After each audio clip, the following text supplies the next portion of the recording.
এই সেই কৃষ্ণচূড়া, যার তলে দাঁড়িয়ে চোখে চোখ হাতে হাত কথা যেত হারিয়ে।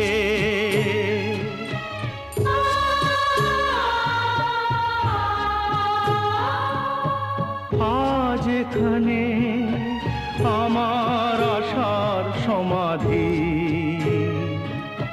ব্যথা জানাবার ভাষা নেই, আশা নেই, ভালোবাসা নেই। আশা ছিল, ভালোবাসা ছিল, আজ আশা নেই, ভালোবাসা নেই।